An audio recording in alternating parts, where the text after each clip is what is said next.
Good evening, welcome to Simpson At. Social media was in a frenzy recently over a mukbang video showing young Fijian women reacting to the taste of local seafood. The video created criticism and debate. And joining me tonight to discuss the issues surrounding the matter is the editor of I Am Woman magazine, who are behind the production of the video. Faye Volatamu, thank you for joining me on the show. Bulvinaka Stanley, and thank you for inviting me to the show. Vinaka, let's talk about your career and your journey, how you came to start I Am Woman magazine. I understand you started off as a teacher. Yes, I started off as a teacher, but before I go on to that, I Am Woman magazine is not behind the production, it's actually Vintage Link production. Okay, Vintage Link production. Yes. I will get to the details of how I Am Woman yes. evolved later, yes. I was trained as a teacher. I taught for 15 years at various secondary schools around Fiji.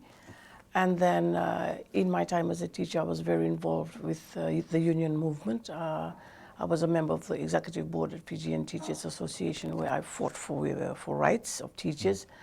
And then from there, I became part of the National Council of Women, which was, again, an organization that advocated for women's issues. And in 2014, I went into elections thinking that it would be a good platform to be a voice for women. This is just last year? 2014. Right. Oh, 2014. I was not successful, but as I came out from that, I realized that you don't necessarily have to go into parliament to highlight women's issues, but use what's in your hand. So that was the reason I approached a friend of mine to support the view that I had to start a literature, basically a magazine to focus on women's issues. So that's how I Am Woman magazine started. Yes. So what's the core values? I mean, just outline again. What did you want to achieve with I Am Woman? Our main slogan, you could say, is I am woman, I am here. Basically to tell people that women's stories need to be told, women need to be empowered. Most of the media houses in Fiji are owned by men, and no offense to men, sometimes the perception can be viewed from a man's point of view. So we needed literature that could be looking at things from a woman's perspective, and more so tell the stories of women the way we would want the stories to be told. So that's what you're setting out to achieve, give the perspective of women. When did you start the magazine? We started the magazine in 2016. It was a long 2-year battle to try and get it registered, so that in itself was a challenge. A woman owned a company that would employ women and that would share the stories of women. Right. So, and I've started magazines, I know how difficult it is. So what support did you have and what challenges you faced? You know, can you tell how has it worked out? How is it working for you? We actually had a retired accountant who supported the magazine, so we were lucky in that sense that she gave part of her retirement funds to start the magazine. And as she went around to look for support from advertisers, some even came straight out and told her we'd see how far you'd go. And that was 2 years ago. And we've had challenges, and that's one of the reasons why we've tried to find avenues to highlight our message and to get advertisers that we're different because we empower, we share the stories of women, which are often not heard around Fiji. So if they support us, they would be seen as, for their social responsibility and their conscience to support women, since, of course, the usual, we are 50% of the nation's population, we are 50% of the labor force, so they could put some of their funds to supporting women's stories. Right. Yeah. So you've had challenges which you've overcome, those challenges remain. So when did those young women who were featured in the mukbang video, they are also part of I Am Woman magazine? How are they involved with you? Well, the company is Vintage Link, and right. Vintage Link is the publishing company. So when it started, it was I Am Woman magazine that was the sole, you could say, the merchandise that we had. But then as we went on, we realized that young boys were saying that they were not part of this. So we started another magazine called I Am Teen, which is basically online, because a lot of young people focus their time on online. So we used the magazine to look at that. Then we realized that not many were reading. So we tried to target the population, the young population that would not read. So the idea of YouTube came up. And we had posted a few videos, but it didn't quite get the audience that we were targeting. So we wanted to know, Didn't get any attention. yeah, what would get the attention of people. So you wanted to do videos to sort of gain publicity, get some publicity or some attention towards the company? To the advocacy messages that we were putting out, because we noticed that on Facebook, when a video is put out, it has hundreds and thousands of views. But when we put out a post, if it's a post of a popular person, then it would go to as far as 2,000 or 3,000. What were some of these other videos? Before the mukbang video, what were some of the other videos that... We would have interviews, we would talk, some of our staff would be talking. We even brought in videos that would be shared from other platforms. And we noticed that all these videos would get above 500 views. Yeah. So that's why we needed to change a bit of our purpose in our advocacy. Maybe we need to start looking at videos. Okay. And that was why the two young girls, since they are the ones that look at online, Facebook, Instagram, and they suggested the idea of going on YouTube. So that was their purpose, that was their job description? Yes, they were online correspondents. So you had done the mukbang videos, all the videos, to get sort of attention. And I'd like to come to explore the decision making that went into the making of the mukbang video. What was the purpose of making the mukbang video? Why did you think it was a good idea? There were three purposes of the mukbang video. One was to introduce the members of the Vintage Link team. One was to show the differences in the appreciation of seafood, because the common assumption is that everybody loves seafood, but not everybody likes seafood, and that was what the girls were trying to show. And thirdly, to get viewers, which we were surprised that it became that. At the most, probably 10,000 viewers. But those were the things that they wanted to highlight. And of course, the need for the young girls to express themselves as young women. Did you expect, or did you make an assessment that the reaction could or may be negative? That people would reflect in an offensive way? We saw the video after it was done. And when we wanted some of the footage out, and the girls said it was part of a mukbang. The mukbang is all about that. They knew that they would be out there in the public, and they knew that they were trying to show a message, and they were brave enough to show their reactions for the world to judge them on. What were some of the parts that you had initially wanted out? That would be, you have to be a part of our staff for me to, right. But the discussions at the office were very intense. But there were some that you were not comfortable with, that some yes. people in your office were not comfortable with. Yes, because of the perceptions of life. We are of a different generation, the younger people are of a different generation, and what we're trying to do is give them a voice. I have my platform on the magazine and the Facebook pages where we share these issues.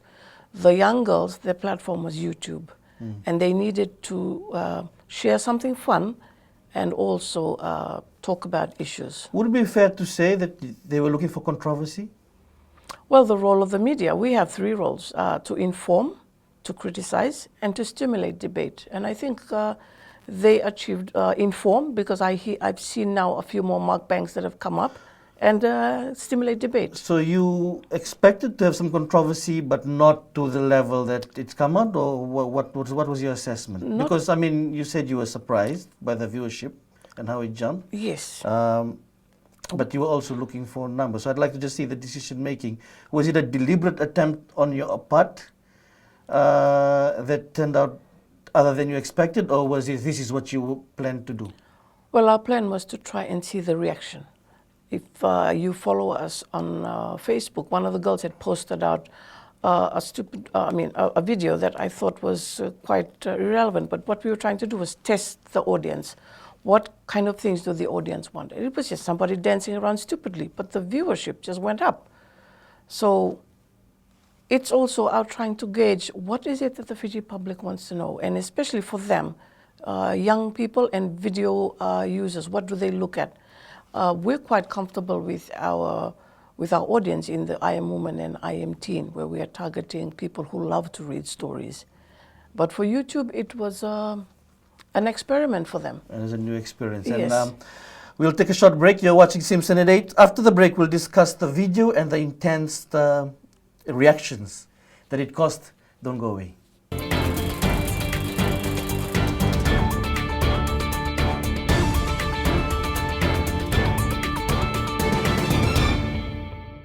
Welcome back. You're watching Simpson at 8. I'm with Faye Volatambu, editor of I Am Woman magazine, and we're talking about I Am Woman magazine, obviously, and also the mukbang video that has generated quite a lot of discussion and debate recently on social media. So I'd like to work through the sequence of events now. When did you post the video on YouTube, social media, and when did you start? Did it start to hit you? Hey, this thing is going either as we expected or going all wrong and not the way we had wanted it to be? The video was posted on Wednesday night. By Thursday morning, we had a meeting at the office and a long discussion about the video content. So we had another video that was ready to go off, and it was the more polished version. That was the take two. Yeah, the take two. But by then the fire had raged. Yes, it was only about 3,000 views.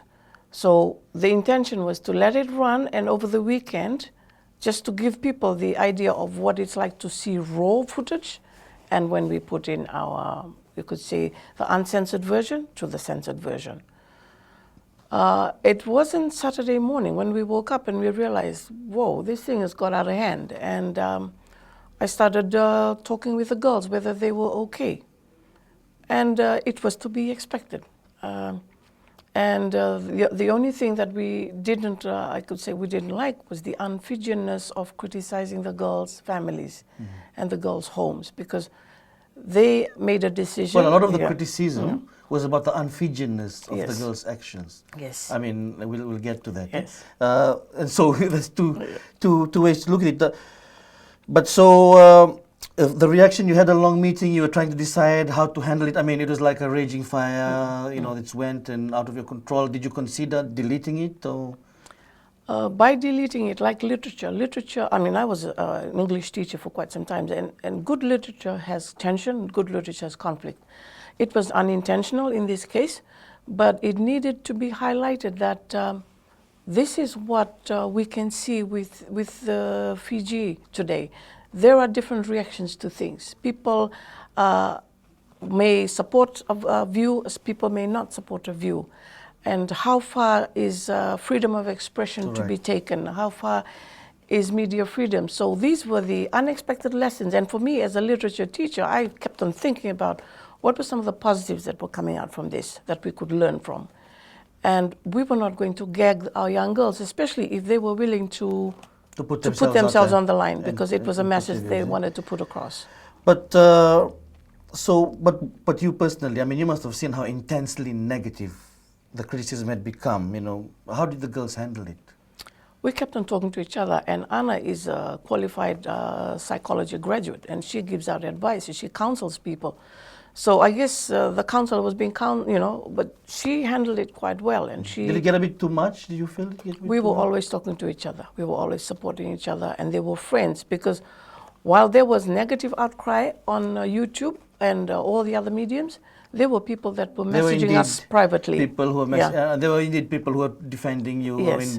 I mean, gallantly, but I think outnumbered. Yes, they were outnumbered on social media. Now, I'd like to ask about the reaction of the girls when they were testing that video. Was that instinctive, real, raw reaction, or was that staged? Some people said it was staged, but when you're laughing... Were they putting on a show, to get the views? Well, they both haven't tasted it, and they knew that their reactions was going to be out there on public.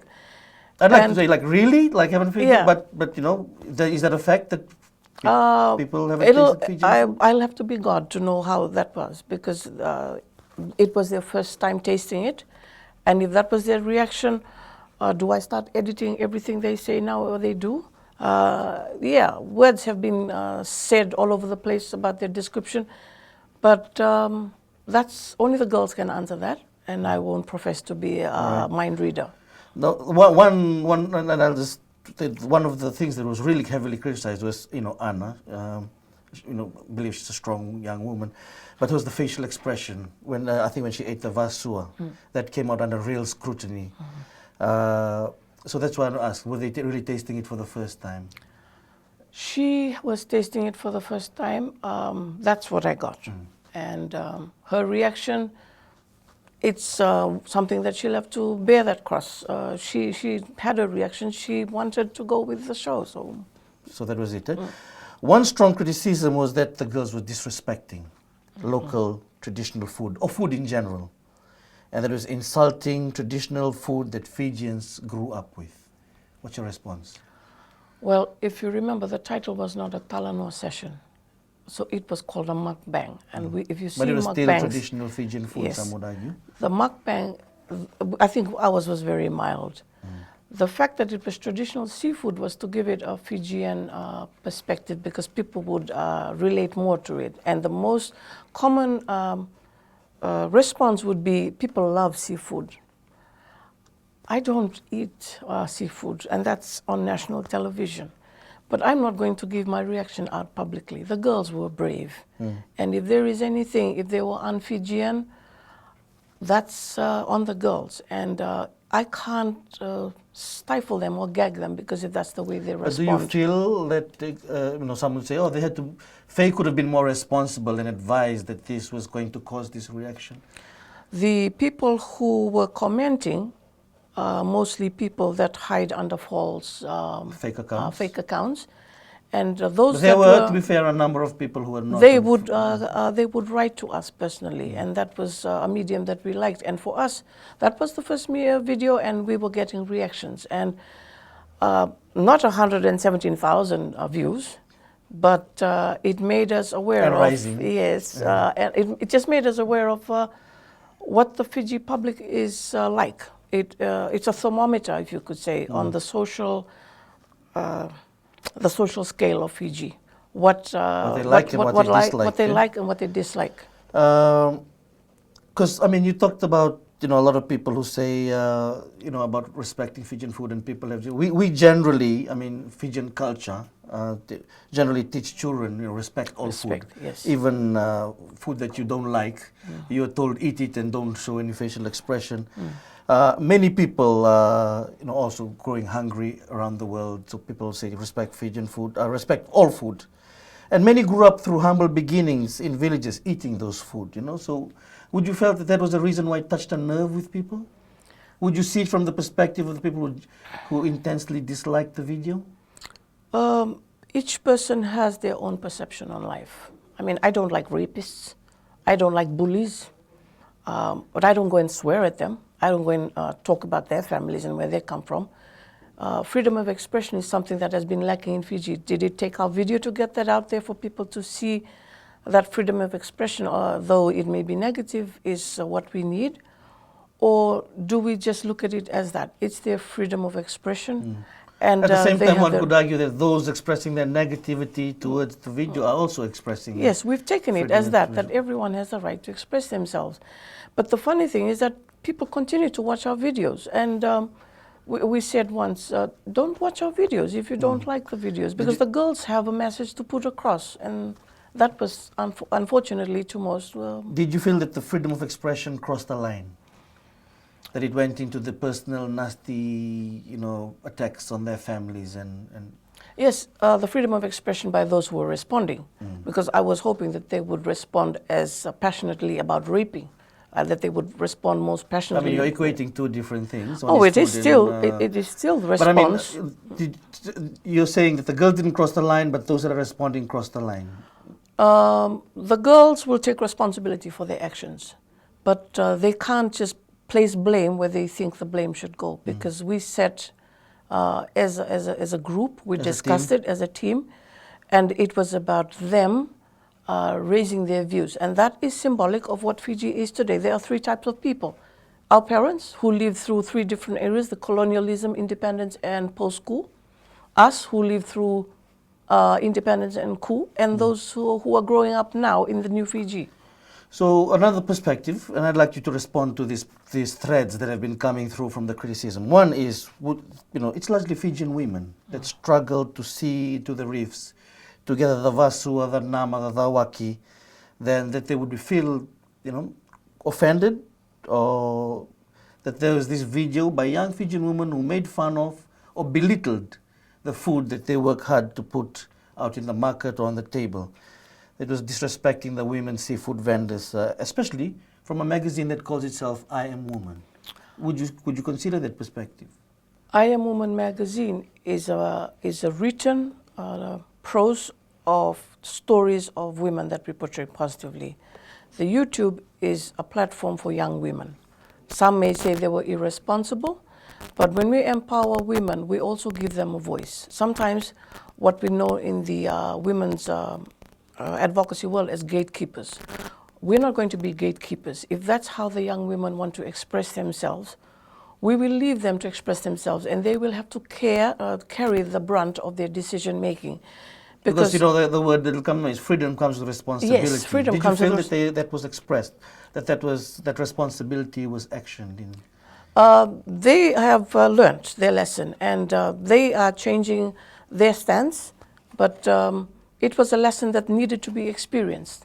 For the more senior women of the company, we had our views, but we also needed to give these young women share their voice and experience the reactions to the decisions that they make. So different perspectives. I've been trying to explore, and that's why I'm discussing with you, how it could have touched such a raw nerve, because it ranks up there with some of the most vilest things that that have come on social media. And then could it be it's just a reaction that a lot of people are saying that we are losing our culture, losing young children are not eating much of this local food anymore, we're going into fast food, and the health ministry is struggling to get people to eat traditional healthy food, and that the mukbang video was not in good taste and irresponsible?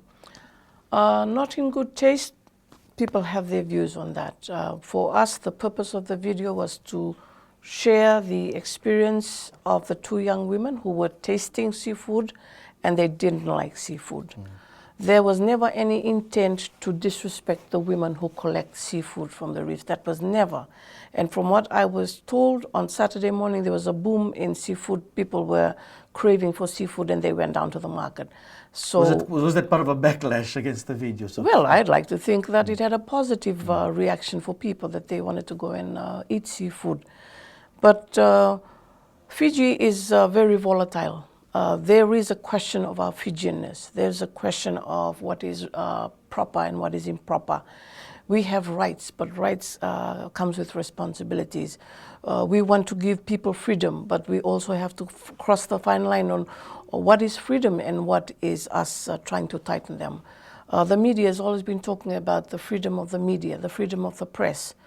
Well, unfortunately for us, the freedom of the press may have got this backlash, but for us, we will stand by the girls in that we empowered them. And as I speak, they're recording their second video. Yeah. So, and for those who will be watching, the video was all planned before this happened. All right. So I will take a short break. You're watching Simpson At with Faye Olatambu. Don't go away. We'll be right back.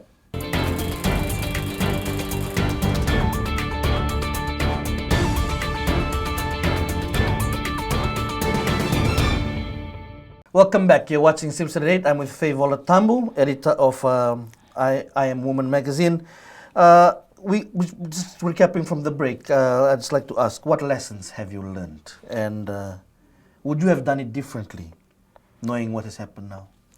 There've been a lot of lessons learned for us as the team, as a media house, but our core message is still the same: to advocate on issues which most people would rather not talk about. And that's for all platforms, whether it's I Am Woman magazine or I Am Teen magazine. Yeah. The YouTube is just a tool that we use to try and get to the audience that don't necessarily read. And the I Am Woman magazine was targeting that, the literacy levels in Fiji, but not everybody reads. So then what happens to those? So we've tried to accommodate for all viewership. I note that Anna, put out an apology, which received, mixed reactions. There was even backlash to her apology of that. So, I Am Woman, no apologies? We probably will be looking put out a at things. statement? Well, the girls will be putting it out in their video, Okay. because it was them that started the whole controversy. And if we run in now, do you run in every time your child has a mistake? They have to learn from their mistake, and in that sense, take responsibility, and they are going to I put want to out a clarify statement. something, because some people may perceive this, or are going to perceive this as you passing the buck onto the young women. But what you're saying is that you're giving them the opportunity to express themselves and have their voice. Am I reading that correctly? Because if we come in and talk about it, then people are going to say, oh, where's the two that created this whole thing? The show is theirs. They do the YouTube. So whatever goes out on YouTube, they have to work with that. I'm the editor of the magazine. Right. And I'm here because I'm the second most senior person from the publisher, and then it's me. And the YouTube is supposed to be sharing some of the issues that we share in IM. But it's also under your structure, right? Yes. Okay. The criticisms of the girls in many ways grew very quickly into cyberbullying, the nasty personal comments. How have the girls tried to cope with it? Like I said, they're shooting another video as we speak, Right. and it's interesting because our plans for all the things that they're going to do has already been set. And people will watch the video and see their responses to all this. Right. Okay. So it's coming, their video, stay tuned. Now, a lot of the attacks on the girls, I'd just like to touch on some of these themes, also by other women. You were the former General Secretary of the National Council of Women. Did you feel that the criticism was unfair? How did it make you feel? I think it was unfair because they were young women who were trying to empower themselves, and most of the times it's the senior women that control the narrative and the dialogue. My narrative in the magazines have been very mild, but it's not necessarily what the young woman is thinking of. The young woman has totally different views from a 50-year-old woman. So our way of doing that is giving the young women a platform. Does it mean I gag them too because I want them to think like me? It's still I Am Woman. But some could say, you have the responsibility of ensuring that it comes out in a responsible way. They were not swearing, and I'll make sure that they don't, they're not swearing at people or mudslinging. They were expressing themselves. So even if the expression is seen by some as disrespectful to the Fijian food, you feel that still needed to be put out? Like I said, we had discussed the reactions of people, and it's important that their voice be heard, even if it's so contradictory to what people want. All right. I will Freedom have of expression triumphs. They will have to. If they start swearing at people, then that's where we pull You the feel plug. that they've crossed Yeah. the line. Now, another of the videos that you did and nobody wanted to watch until Mukbang come along was something on breast cancer. I know that has come out, the criticism that it was not factually correct and that it was using TV shows 90210 as a source or something to that effect. And so I just wanted to ask, again, taking responsibility for the content. And are you fact-checking and cross-checking these things? Actually, if you look at www.nationalbreastcancer.org, all the steps that were there are listed there. So you did your cross-checking. And for us, as I Am Woman, we always spin everything to our own local context. We didn't want to just share videos from overseas. We didn't want to just post something that was overseas. If you notice, we always bring in international issues, but give it our local twist. And the young person that was featured in it is our online correspondent. So I thought it was a good idea of her trying to change information to suit us and make it more relevant by putting in the 90210. Because I asked her, why 90210? She said, because my generation relate to that. So that was the whole purpose. So that was the whole purpose for that. We're running out of time, but I'd like to close the show. How do you intend to move on from here? And what more can people expect from I Am Woman, I Am Teen, and your YouTube channels? Every media company has a social media strategy, of course. We will look more carefully at our Facebook, Instagram, YouTube, and of course try and look at the purposes of all that. And it might come across as being people might not really like it, but the fact of the matter is that we're a media company and we need to show people. After all, the media has the power given to it by the people, and we have to be bold, honest, and not be a pimp for politicians or for influential people. We want to promote women, and that was our way of trying to promote young women. Favor Tambo, thank you for joining me on Simpson At. Thank you, Stanley. That was Simpson At for the evening. Join me again next Thursday at the same time. Good night.